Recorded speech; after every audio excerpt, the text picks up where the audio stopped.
တနင်္လာနေ့ရဲ့ပြည်သူများအားလုံးပဲမင်္ဂလာပါဆိုတော့ကျွန်တော်အခုအင်္ဂလန်အသင်းရဲ့ပွဲအကြောင်းလေးပေါ့နော်ကျွန်တော်ပြောပြမယ်ဆိုတော့ပထမဆုံးပြောချင်တာကတော့အင်္ဂလန်အသင်းညံ့ပါတယ်ဒုတိယပြောချင်တာကတော့အင်္ဂလန်အသင်းဟာညံ့တာထောင်ပိုပါတယ်ကျွန်တော်တို့အခုကြည့်နေတဲ့ညီကိုတွေပေါ့နော်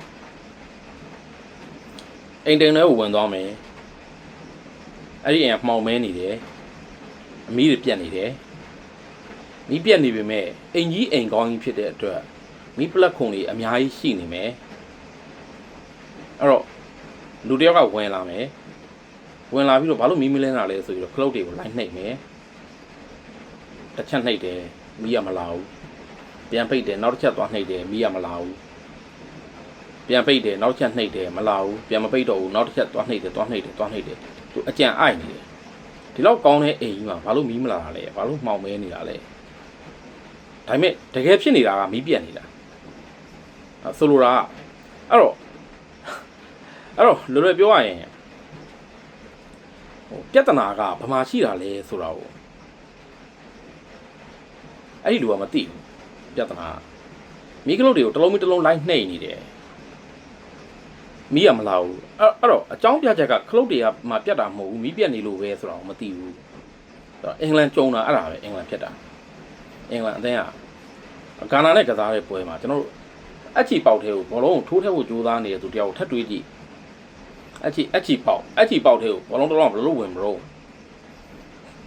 အချီပေါက်ထဲကိုအချီညင်ပဲဝင်အောင်ကြိုးစားလို့ရမှာပေါ့အဲ့တော့ဘောလုံးတော့ဘယ်လိုဝင်မလဲအဲ့တော့ဒါပေမဲ့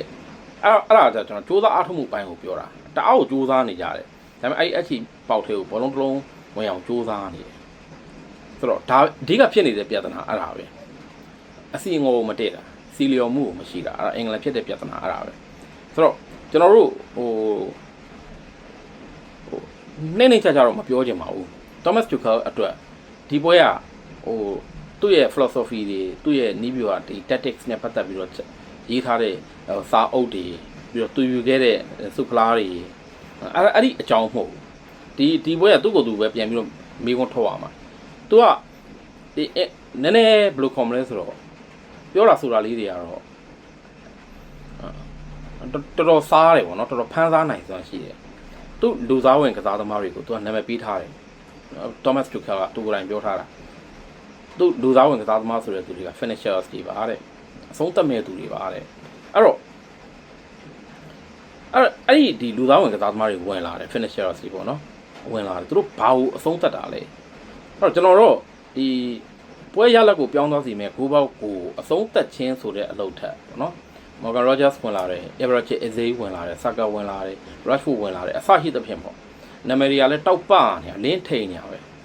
ပေမဲ့သူတို့ကအင်္ဂလန်သင်းရဲ့စိတ်ရှုပ်မှုကိုပို့ပြီးတော့ပြည့်စီသွားအောင်အဆုံးသတ်ပေးတဲ့ finisher တွေဖြစ်နေတယ်အဓိကကျွန်တော်တို့အင်္ဂလန်နဲ့ပတ်သက်ရင်အဓိကပြောအောင်အဲ့ဒါပဲအင်္ဂလန်ကဒီကမ္ဘာ့ဖလားပြိုင်ပွဲမှာကျွန်တော်ညံ့ပါတယ်ဆိုတဲ့ပွဲတွေပေါ့နော်ပါတယ်ပေါ့ဒီကမ္ဘာ့ဖလားပြိုင်ပွဲမှာအဲ့ဒီညံ့ပါတယ်ဆိုတဲ့ပွဲတွေကိုကျွန်တော်တို့အញ្ញံဆုံးပွဲ10ပွဲလောက်ကို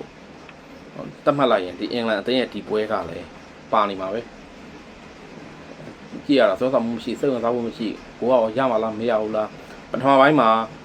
ဂါနာကလည်း shot on target မရှိအင်္ဂလန်ကလည်း shot on target မရှိကမ္ဘာ့ဖလားအခုပြိုင်ပွဲပြီးတဲ့အထိပေါ့နော်အခု round 2ပြီးသွားပြီပေါ့ round 2ပြီးတဲ့အထိ round 1ပွဲစဉ်တွေအပြီး round 2ပွဲစဉ်တွေအပြီးအားလုံးခြုံကြည့်လိုက်ရင်အသင်းနှစ်သင်းစလုံးကပထမပိုင်းမှာ shot on target မရှိဘူးဆိုတာအဲ့ဒါပထမဆုံးပွဲပဲအဲ့တော့ကျွန်တော်တို့ပြင်းတာစမ်းသလားဗျာကျွန်တော်ကြည့်ရတဲ့အချိန်ကိုလည်းတွက်ကြည့်အောင်ဟဲ့မင်းတို့မကြည့်ရင်မကြည့်တော့ဘူးလို့ပဲပြောမှာပေါ့နော်ကိုကတော့ကြည့်မိတာဟုတ်ဆိုတော့ကိုယ်နဲ့မှထည့်ထားတဲ့ကစားသမားတွေကလည်းကျုပ်ပယ်လန်ကန်ကိုကြည့်တော့လေရန်ပဲလိုနေတယ်ဘာဒီရန်လိုနေမှန်းမသိဘူးပွဲအစမှာ3မိနစ်လောက်မှာသူJasper ကိုပေးလိုက်တဲ့ဘောလုံးကအစင်မပြေဖြစ်သွားကြတဲ့ကသူကတခြားလုံးတပွဲလုံးမှာကျိုးစားတယ်အားလဲအားထုတ်တယ်ဒါပေမဲ့လွဲနေတယ်ဆိုတဲ့ဟာဒီဖြစ်သွားတယ်အဲ့ဒါဒီကိုယ်နဲ့ကထွက်သွားတဲ့အထိပဲအန်တိုနီဂေါ်ဒွန်နဲ့နော်နီမာရီကီကိုကြည့်လိုက်ရင်သူတို့မှာအပြင်းပတ်လန်းဆိုတာမရှိဘူး1 against 1တွေ့ပြီးရအောင်ကြော်ထွက်သွားတယ်ဘိုင်လိုင်းနာကတ်ပြီးတော့ချိုးပေးလိုက်တယ်ဆိုတာတစ်ချိန်မှမရှိဘူးအဲ့နှစ်ယောက်စလုံးပေါင်းလို့ သူတို့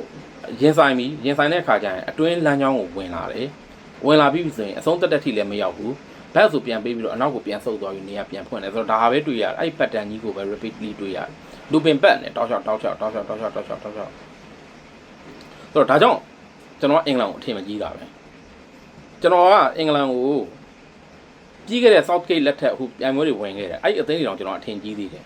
အင်္ဂလန်ကိုသူများတွေမိုးချိုးမြချိုးဝေဖန်နေတော့မှအဲ့လောက်ကြီးမညံ့ဘူးဒီတောက်ဆိုပြောခဲ့တာလေးရှိသေးတယ်ဒီအင်္ဂလန်အသင်းကိုကျွန်တော်ကအထင်ကိုမကြီးတာဒါအယိုးသားဆုံးပြောတာအဲ့တော့ဒီအသင်းရှေ့လျှောက်ပြီးတော့ဟိုနိုင်ပွဲတွေပြန်ယူမယ်တစ်ဆင့်တက်သွားမယ်ဆီမီဖိုင်နယ်လောက်ရောက်ပြီဆိုကျွန်တော်လွဲပြီကျွန်တော်အစပြိုင်ပွဲမတိုင်ခင်တည်းကလည်းပြောထားတယ်အင်္ဂလန်ဆီမီဖိုင်နယ်တက်ရင်ကျွန်တော်ကအင်္ဂလန်နဲ့ပတ်သက်ပြီးသုံးသပ်တာမှားပြီပဲတဲ့ပဲကြာဘာမှမဟုတ်ဘူးကျွန်တော်မှားပြီပဲဟိုဘလိုနီးနဲ့တက်ဟိုဒီအသင်းက quarter final တန်း quarter final မှာ50တန်းဒါပေမဲ့ quarter final ရောက်တဲ့အချိန်လောက်မှာရင်ဆိုင်ရမယ့်အသင်းတွေနဲ့ဆိုရင်နိုင်ဖို့မလွယ်ဘူးလို့ကျွန်တော်တတိယကြိုးစားထားတာအုပ်စုပွဲတွေမှာအခုဒီပွဲနှစ်ပွဲဆက်နိုင်လို့လေကျွန်တော်ထွေထူးအထင်ကြီးနေမှာမဟုတ်ဘူးအခုတေကြသွားတဲ့ဒါထက်တေကြသွားတဲ့ပွဲမှာကစားပုံပိုတော်မှကျွန်တော်အတွက်အထင်မကြီးစရာဖြစ်သေးတယ်ပေါ့နော်ဒါအယိုးသားဆုံးပြောတာဆိုတော့အင်္ဂလန်ကိုကျွန်တော်အစိုးမြင်သလားမမြင်သလားကကျွန်တော်နဲ့နီးစပ်တဲ့သူတွေဆိုသိတယ်ကျွန်တော်အင်္ဂလန်ကိုအစိုးမြင်တာမဟုတ်ဘူးအင်္ဂလန်ကိုကျွန်တော် Thomas Tuchel ကိုအစိုးမြင်တာဆိုတော့ Thomas Tuchel ကိုလည်းဘာကြောင့်အစိုးမြင်တာလဲဆိုသူ့ရဲ့လုတ်ပေါက်ကင်ပေါက်တွေကြောင့်အစိုးမြင်တာဒီအသင်းနဲ့ဒီနီးပြတွေနဲ့ဟာတခုခုတော့မှားနေပြီဆိုတော့ခံစားချက်ကြီးရတာအဓိကအဲ့ဒါပဲအဓိကပြဿနာအဲ့တော့စူးစီးမှုကိုတိဆောက်ပြီးတော့မိသားစုစံတဲ့အစီကိုသွားမယ်အစားတချို့ဆိုမိသားစုစံကျင်လုံးလို့ Roberto Martinez တို့ဆိုရင်ကျွန်တော်ချီးကျူးတာမဟုတ်ဘူးเนาะ Martinez ကိုမိသားစုစံကျင်လို့ Ronaldo ကိုအရန်ကုန်ထားလိုက်ရင်ဖြစ်လာမယ့်အကျိုးဆက်တွေရှိတယ်ဗျာဒါက Ronaldo fan တွေကြိုက်ရင်လည်းကြိုက်မကြိုက်ရင်လည်းနေပေါ့အဲ့ဒါအမှန်တရားကြီးပဲဆိုတော့ तू ကအဲ့ဒီအရာထက်ပိုပြီးတော့ကြီးမားတဲ့အရာမရှိတော့ဘူးအဲ့လိုဒီအဝယ်လဲကန်းပြိုလဲမှုအပြင်ကအတန်တွေစူမြန်ပွက်လုံးရိုက်နေတော့ Ronaldo ကိုကွင်းထဲမှာထားလိုက်ဘာပြဿနာမှမရှိဘူးဆိုတော့ဆိုလိုတာစူစီးဖို့အတွက် तू စူးစားတယ်ပေါ့သူ့မှာတခြားရွေးချယ်စရာမရှိတော့ဘူးလားတော့ပြောရလဲပြောပါစေအဲ့တော့ तू ကကြတော့ဘယ်လိုလဲဆိုတော့ तू ကတီးကြစီ तू ကကန့်တက်နေတာမင်းတို့ကစားသမား level ငါနီးပြ level ငါလောက်ချင်တာလုပ်မယ်ဆိုတဲ့ပုံစံမျိုးကို Jude Bellingham ကိုကစားခဲ့ကြတဲ့အခါ Jude Bellingham နီးပြတယောက်ကကစားသမားတယောက်ရဲ့နာမည်ကိုရင်သုံးပြီးတော့ my game နေကစားခဲ့ပြီးတော့နောက်ဆုံးအဖြေကပါလေဘာလို့လိုချင်တာလဲဆိုရင်ငါ့ကိုတော့ဒါမဆန်းတဲ့ကိုသူလိုချင်တာကျွန်တော်ကအဲ့ဒါကြောင့်အင်္ဂလန်ကိုအဲ့ဒီလုတ်ပေါက်ကင်ပေါက်အဲ့ဒီတွေးပေါက်ခုံကြောင့်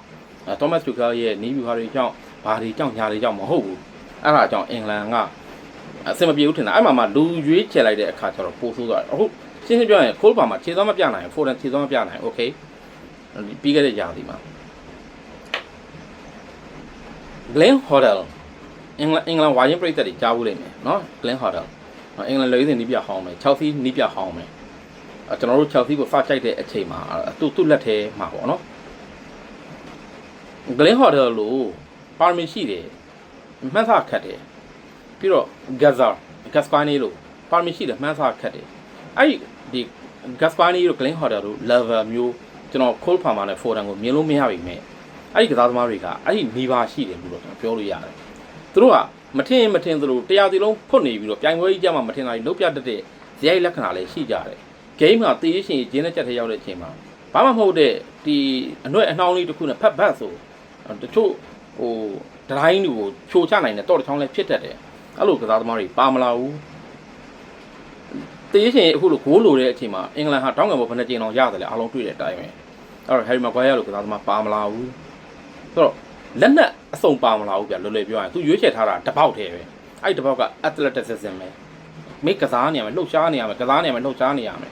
အဲ့တော့ခရိုအေးရှားနဲ့ပွဲလို့မျိုးခရိုအေးရှားလို့အသင်းကအမှန်တိုင်းပြောဒီကဟောတော့တိတ်မရှိဘူးနော်ဒါပေမဲ့ခရိုအေးရှားလို့ပွဲမျိုးအပေါက်လန်းတဲ့တယ်ဒုတိယပိုင်းကျတော့ခရိုအေးရှားပြိုးနေပြီခရိုအေးရှားအခုဒီကျွန်တော်တို့အင်္ဂလန်မပြောနဲ့ပနားမားနဲ့ပွဲတော့ဒုတိယပိုင်းကပြိုးနေပြီခရိုအေးရှားကစားတာအဲ့တော့အခုလိုမျိုးဒီ low block နဲ့ကစားတဲ့အချိန်လေးကြာပေါ့အဲ့မှာပြဿနာတွေတက်လာအောင်အဲ့ low block ကိုကစားတဲ့အသင်းဟ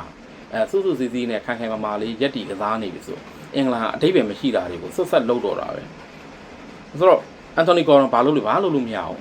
လုပ်လို့မရဘူးသူ့ကိုနောက်ဆုံးလူသားလေးလိုက်ရတယ်သူ့ကိုကျေးဇူးတင်ရမှာတစ်ခုပဲရှိတယ်အင်္ဂလန်အသင်းရဲ့ပထမဆုံး shot on target ကိုသူလုပ်ပေးသွားတယ်ဆိုတာပဲသူပြောတာရှိတယ်အဲ့ shot on target ဟာ ဘလို့မှအထိပ္ပယ်မရှိတဲ့နေရာနေလှမ်းကန်တဲ့နော်ဂိုးအတွက်အလုံး100မှာတစ်လုံးဆိုတဲ့နေရာနေလှမ်းကန်တဲ့ shot on target နော်58မိနစ်ကြာမှစရတယ်အဲ့ဒီတစ်ချိန်ပဲကျန်တာအန်တိုနီဂေါ်ဒွန်ကျွန်တော်ပါထိကျိုးမယ်နောက်ထပ်တစ်ခါလူသားဝင်လာတဲ့သူ့ရဲ့ finishers တွေပွဲကိုပို့ပြီးတော့ရှုပ်ထွေးသွားစေတာပဲခံစားလိုက်ရတယ်ဟိုနောက်ဆုံးမိနစ်တွေမတိုင်ခင်အထိပေါ့လေနောက်ဆုံးမိနစ်တွေမှာအင်္ဂလန်အသင်းကောင်းပါတယ်အဲ့ဒါကလည်းဂါနာအသင်းရဲ့တရေကိုလိုချင်စိတ်နဲ့အတူဖိစီးမှုတွေဝင်လာတဲ့အချိန်အင်္ဂလန်ရဲ့အနိုင်ပွဲကိုလိုချင်စိတ်နဲ့အတူဟိုအတင်းတက်တိုက်တဲ့အချိန်ပေါ့နော်အဲ့မှာကျွန်တော်တို့ဘာထပ်တွေ့ရလဲဆိုတော့ transition defense ကလည်းဒီ transitional defense ကလည်းအားနည်းနေပြန်အောင်ဆိုတော့ဒါပဲအဓိကအင်္ဂလန်ကိုဘာကြောင့်အထင်မကြီးသလဲဆိုအဲ့ဒါကြောင့်အထင်မကြီးတာအဲ့တော့ဟို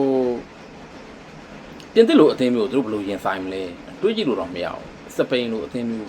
သူတို့တက်ကောင်းတဲ့အသင်းတွေအများကြီးရှိတယ်ဗျာပြောမယ်ဆိုရင်ဆိုတော့ဟိုကစားတာဘော့စတွန်မှာမိုးလီယာဆိုเนาะကျွန်တော်တို့ဒီကျွန်တော်ပွဲကြို preview လုပ်ကြတဲ့ကလည်းကျွန်တော်ပြောထားတယ်ဒီနေ့အဲ့ဒီနေ့မနက်ကမိုးရွာမှာ weather forecast အရာဆိုဟိုကွင်းလေးကစိုးနေမယ်မြက်တွေကရှောနေမယ်ဆိုတော့အင်္ဂလန်ဟာဘောလုံးကိုကင်ကစားမှာတိတ်ကောင်းတဲ့အခြေအနေမျိုးမှာရှိတယ်ဟိုခက်အဲ့လိုမျိုးကွင်းချော်တယ်ကွင်းနဲ့ချော်တယ်ပေါ့နော်ဘောလုံး speed မြန်တယ်ဆိုရင်ဘောလုံးထိကျက်အထိမ့်သိမ်းလို့ဘာလို့ညာလို့ဆိုတာကခန်းစစ်ကစားတဲ့အသင်းစီမှာပိုအနေရှိတယ်တိုက်စစ်ကစားတဲ့အသင်းကဘောလုံးအထိမ့်သိမ်းချော်သွားလို့ဟိုပြန်ပြီးတော့ဟိုခန်းစစ်ကိုပြန်တိဆောက်ရတာပဲရှိမယ်ခန်းစစ်ကစားတဲ့အသင်းတစ်သင်းဘောလုံးအထိမ့်သိမ်းချော်သွားရင်အဲ့ဒါကကိုးပေါင်းနဲ့အနီးဆုံးမှာရှိတယ်အားသာချက်ရှိတယ်လွယ်လွယ်ပြောရရင်ဟိုအရင်ရေဝတ်နေရင်တော့ခန်းစစ်ကစားတဲ့အသင်းကကျွန်တော်တို့မြန်မာအသင်းလိုပေါ့ဗျာအရင်ရေဝတ်နေရင်တော့မြန်မာအသင်းကဇာကြီးအသင်းတွေလာခဲ့ဆိုတာမို့ဘွက်ထဲမှာကစားရင်တော့ဒါတမျိုးပေါ့ဒါပေမဲ့ဒီကွင်းတွေကအဲ့လိုရေဝတ်တဲ့ဘွက်နေတဲ့အသင်းတွေမို့ကွင်းတွေမဟုတ်တဲ့အခါအဲ့ဘောလုံး speed မြန်ခြင်းအဲ့ဒီအားသာချက်တောင်မရဘာလို့အားသာချက်မရလဲဆိုတော့အားသမားတွေဖြစ်နေလို့အင်္ဂလန်အသင်းကအားသမားတွေထွက်သွားပြီးပြန်ဝင်လာရင်အားသမားတွေအားသမားတွေထွက်သွားပြီးဝင်လာရင်အားသမားတွေအမြန်ဟုံးသမားတွေဆိုတော့အဲ့ဒီလိုဖြစ်နေတာဆိုတော့သူတို့မှာတလိုင်းပဲရှိတယ်တပေါက်တည်းရှိတယ်တလိုင်းနဲ့ရှိတယ်တပေါက်တည်းရှိတယ်နောက်ဆုံးကျွန်တော်တို့ကဘာလို့မြင်ရလဲဆိုတော့ Thomas Tuchel ကိုအခြားအင်္ဂလန်ရှေ့ကနီးပြတွေတက်ပိုညံကောင်းတဲ့သူလို့ကျွန်တော်တို့တွေးကြည့်လိုက်အောင်တွေးကြည့်ပေးတယ်ဗောနော်ပိုပြီးတော့ smart ကြတယ်ဗောဒါပေမဲ့နောက်ဆုံးမှာကျွန်တော်တို့အဲ့အင်္ဂလန်နီးပြဟောင်းတွေရဲ့မြင်ကွင်းကြီးပဲမျက်နှာကိုလက်ဝိုင်းနဲ့အုပ်ပြီးဒါပဲမြင်ရတယ်ကျွန်တော်တို့ပိုကြိုးစားအောင်မှာဘာညာသူလှုပ်သွားတယ်ကျွန်တော်တို့ဟိုစိတ်ရှည်ရမှာပါတိခဏနိုင်စွမ်းတူသေးတယ်အတင်းကလက်ထောက်နီးပြပြောသွားတယ်အဲ့တော့ဒါဒီပဲကျွန်တော်တို့ပြန်ကြရတယ်အဲ့တော့အဲ့ဒါအင်္ဂလန်ရဲ့အမှန်တရားပဲကျွန်တော်ခရိုအေးရှားထိပ်တန်းအသင်းကြီးလိုမြင်ပြီးခရိုအေးရှားကတော့ဒီလိုသွင်းတာ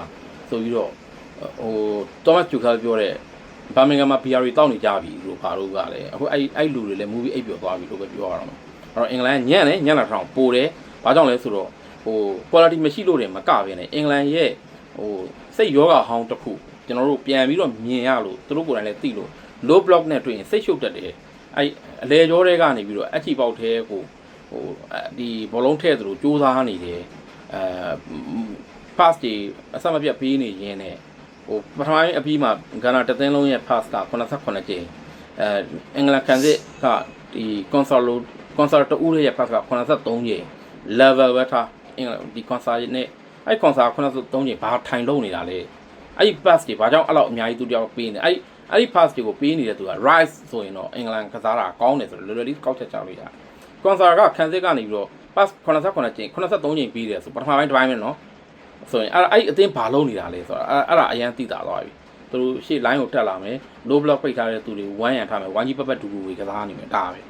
အဲ့တော့ low block တွင်စိတ်ရှုပ်တတ်တယ်ဝင်းတွေမှာ space တွေရှိရင်တော့မတုံးရဘူးအဲ့သုံးမဲ့သူတွေကလည်း one against one ကိုရအောင်မဖောက်တဲ့အခါကျတော့အဲ့အသင်းကပွင့်ထွက်မသွားဘူးအဲ့တော့နောက်ဆုံးအခွင့်အရေးမရပြန်ဘူးဆိုတော့ဒါနဲ့ပဲလဲနေတယ်ဒါနဲ့ပဲလဲနောက်ဆုံးတေကြသွားလေတတိပေါ့ဗျာကြည့်ရှုအားပေးကြတဲ့ဒီနန်တော်မိုင်းရဲ့ပရိသတ်များအားလုံးလည်းအထူးပဲကျေးဇူးတင်ပါတယ်